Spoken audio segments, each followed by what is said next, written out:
Bonjour à toutes et à tous les Gefi Clubbeuses et Gefi Clubbeurs et bienvenue dans cette nouvelle vidéo. Vidéo où aujourd'hui, ce n'est pas tous les jours que ça arrive, j'ai un trio de chez Chico en magasin et notamment le trio Best Friends. Alors, comme vous me l'avez demandé dans les commentaires, je me suis dit qu'on allait faire le tour du propriétaire. C'est parti.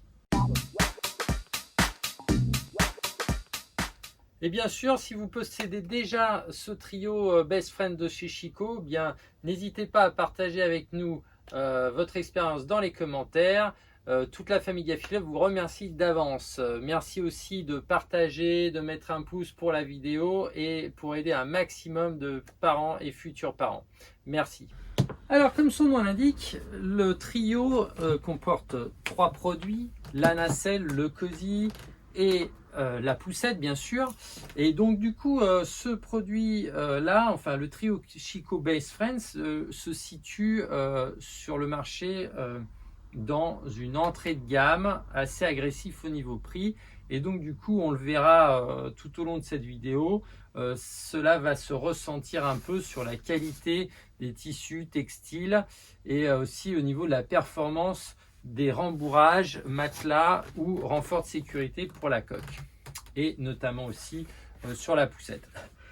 Donc c'est parti. Alors bon, le cosy, nous avons quelque chose de très léger, d'accord, donc qui se positionne soit sur une base ceinture ou soit sans base avec la ceinture de sécurité dans la voiture. On peut noter à l'intérieur que nous avons donc un rembourrage, un kit naissance en tout cas pratiquement inexistant, donc plus que médiocre on va dire, en point de vue sécurité je parle, avec aucun maintien de la tête et un très faible maintien du corps, d'accord. L'ergonomie est aussi pas terrible, vous voyez l'enfant est très enfoncé, voilà, et les produits en général sont de piètre qualité en termes de tissu. La capote, elle, est un tissu classique qui est ici boutonné donc sur la anse, ce qui finalement vous empêche, si vous mettez donc du coup le cosy en position poussette ou en position à terre comme ceci pour éviter que ça bascule, et bien vous pourrez pas donc utiliser la capote qui n'est pas du coup indépendante et est obligé d'être accroché à la anse pour pouvoir tenir, d'accord, ce qui limite aussi son champ d'action, sa couverture on va dire, puisque elle est limitée donc à l'ouverture de la anse, donc ne peut pas revenir sur l'avant comme certaines coques que l'on peut voir aujourd'hui. Voilà, donc le strict minimum j'ai envie de dire pour cette coque. Voilà. En termes de nacelle, ici vous avez donc la nacelle classique Chico, donc équipée d'un tablier qui va pouvoir servir également sur la poussette, comme ceci, hein, qui va servir de tablier donc, comme ceci. On le verra plus tard. Un matelas alors donc qui n'est pas en mousse, c'est du molleton, hein, il se lave entièrement dans la machine, il se déhousse pas, d'accord. Non, excusez-moi, je dis des bêtises, c'est à la main. Oui, parce que le molleton dans la machine, ça fait pas bon ménage. Voilà, et donc ces ouvertures sont faites pour passer donc éventuellement, c'est pas une obligation, le kit auto qui permet d'accrocher la nacelle dans la voiture. Voilà. Vous pouvez voir à l'intérieur en fait ici un mécanisme avec cette roulette ici qui va permettre au fond de la nacelle de se redresser pour que l'enfant par rapport à sa croissance puisse voir un peu plus de choses autour de lui et aussi limiter les régurgitations quand ils sont petits. Vous voyez, juste une inclinaison de 150 degrés ou à peu près, vous voyez, comme ça, ou même un petit peu plus selon son âge, permettra d'éviter donc les régurgitations. Voilà, ça c'est une option qu'on voit souvent dans les nacelles italiennes et notamment donc les nacelles Chico. Voilà. Donc sinon, eh bien, la nacelle, elle, donc, en appuyant sur ces boutons-là, on a la possibilité de rabattre la anse.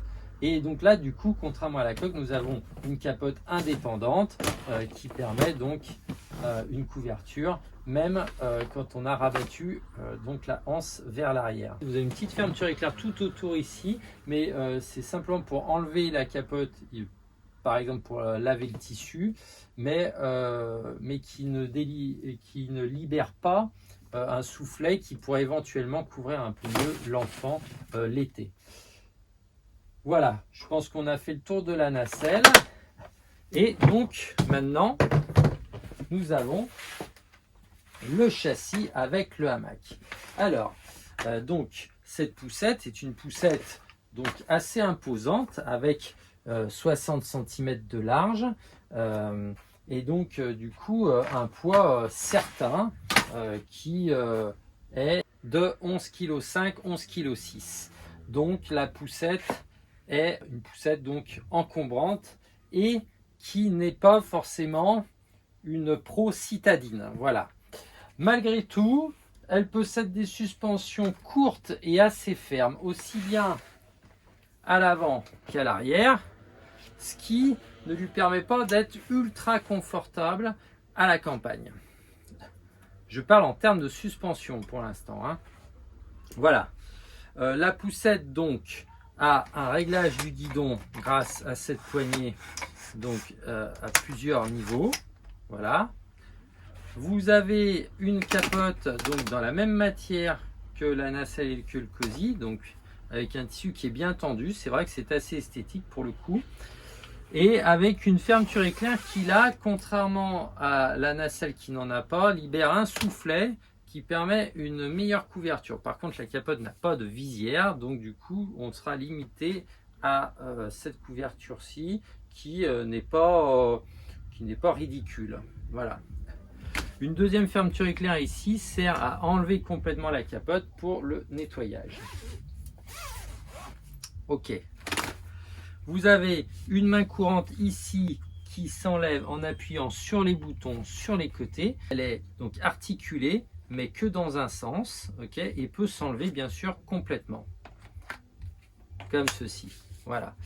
Le harnais est un harnais très basique en plastique qui permet donc de libérer la partie torse et la partie taille. Voilà, comme ceci. Hop là. Toc.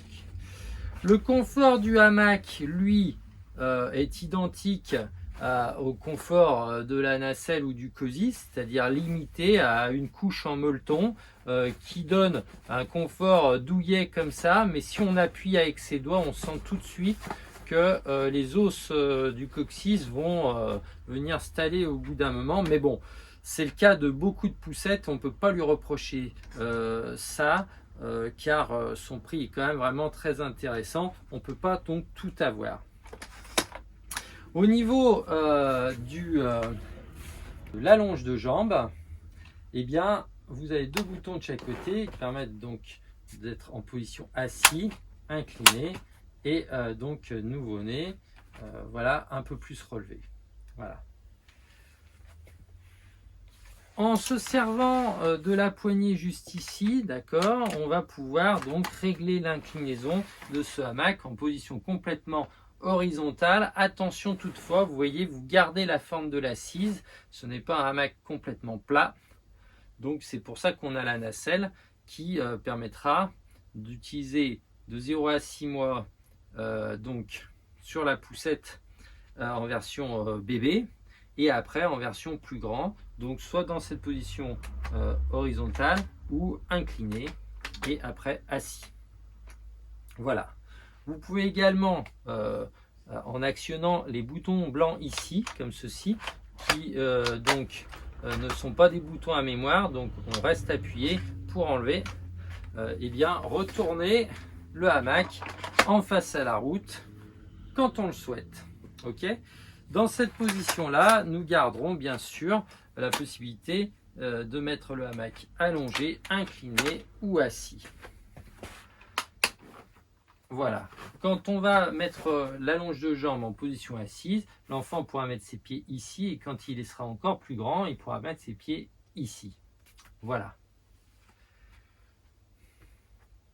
Au niveau du pliage, la poussette se plie aussi bien avec le hamac face à vous que face à la route. Ça, c'est un bon point pour le coup.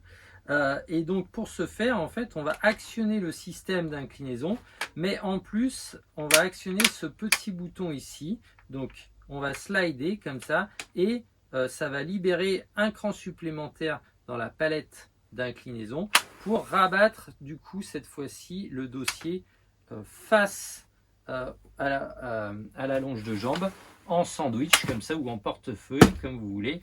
Et une fois le hamac dans cette position là, nous allons, après avoir refermé donc la poignée au maximum, actionner donc ce petit bouton blanc ici et relever cette poignée, ce qui libère le mécanisme et hop, ce qui plie la poussette en un clin d'œil. Donc comme je vous disais tout à l'heure, le poids est assez lourd, mais le mécanisme est relativement facile. D'accord ? La poussette tient droite. Ok, là en fait, je vais simplement hop, libérer ici la languette. D'accord ? Et après, prendre ma poignée et la relever. Une fois que c'est fait, j'ai simplement qu'à remettre le hamac en position. Et si je veux le faire en position face à moi, eh bien ce sera exactement la même chose. Je slide, je soulève, je bascule complètement et j'actionne ma poignée qui se trouve du coup de ce côté et je plie. Voilà. La poussette tiendra toujours droite, par contre elle pourra basculer peut-être un peu plus facilement puisque le poids du hamac fait un peu un déport sur ce côté là, vous voyez, donc ça, elle est moins équilibrée, mais elle tient quand même bien debout. Voilà. Pour la rouvrir, toujours pareil, ma languette, je relève ma poignée et je relève mon hamac. Pour relever le hamac, pas besoin d'actionner la palette. Voilà. Donc si j'enlève ce fameux hamac, je me retrouve avec le châssis. On notera que la poussette est fournie avec l'habillage pli, c'est bien. Voilà. Et donc, on peut voir quand même un panier énorme, d'accord, qui est très couvert sur l'avant, ce qui empêche le chargement ou le déchargement sur l'avant. Donc, tout se fera la plupart du temps sur l'arrière, comme ceci. On peut voir le système de frein ici, c'est un système de frein très basique. On appuie comme cela et il faudra donc du coup avec les chaussures ou les pieds nus relever. Ce qui donc est un peu vieillot maintenant. La plupart des poussettes utilisent maintenant deux systèmes rouge-bleu par exemple dans les plus basiques. Donc ça, bon voilà, c'est un peu vieillot, j'ai envie de dire maintenant. Au niveau des roues, eh bien c'est très simple. Vous avez des roues qui, je regarde si ça s'enlève, eh bien non. Donc je ne peux pas vérifier si c'est du roulement à billes ou pas. Je ne pense pas. On a un peu trop de jeu. Sur l'avant ici, je peux enlever. Effectivement, je n'ai pas de roulement à billes sur les axes. Voilà. Donc on est sur quelque chose d'un peu basique aussi au niveau des roulements. Donc les jantes sont en bimatière avec une teinte différente, okay, ce qui fait un peu un look sympa. La gomme est une gomme assez dure, donc qui ne correspond pas vraiment à la grosseur des roues. Donc je ne sais pas si dans les gros cailloux, elle sera, je pense qu'elle sera quand même confortable parce que le diamètre des roues est important, surtout à l'arrière. Mais au niveau des suspensions et de la matière de la gomme et des rembourrages de la poussette, je pense qu'on pourra trouver plus confortable. Voilà. Donc, écoutez, maintenant qu'on a le châssis nu, je vais vous montrer comment on positionne donc la nacelle ou la coque. Alors, vous voyez, c'est très très simple. Hein, vous voyez, vous avez donc les petits adaptateurs intégrés, voilà, qui vous permettent d'aller directement clipper la nacelle sur la poussette. Voilà. Donc si on remet, hein, vous voyez le hamac, on a notre nacelle et notre enfant bien couverts, vous voyez, et bien protégé des intempéries. D'accord. Donc à ce niveau-là, ça ici c'est les accroches pour la voiture, donc rien à voir avec le système. Mais vous avez ici juste dessous une poignée, donc vous allez presser comme ceci pour pouvoir donc désolidariser la nacelle de la poussette. Pareil pour la coque, c'est très simple, on positionne et on clip. Voilà. Donc comme la coque est assez profonde, évitez toujours l'utilisation de la coque sur la poussette, mis à part pour rejoindre le point A au point B, mais sinon pour les balades etc, privilégiez le hamac quand ils sont grands et la nacelle quand ils sont petits. Donc pour enlever cette coque du hamac, c'est simple, on a une poignée derrière juste ici, donc j'actionne ma poignée et je lève pour désolidariser cette fois-ci la coque du châssis. Voilà. Je vais remettre mon hamac en position comme ceci et je vais vous montrer que vous pouvez donc, comme je l'ai dit tout à l'heure, bien utiliser le tablier, donc du coup de la nacelle pour la poussette. Alors vous voyez ça, en fait ça va venir donc prendre le dessous de la longe de jambe comme ceci et je vais venir m'accrocher. Ah oui, vous avez des petites boutonnières ici, comme cela. Hop.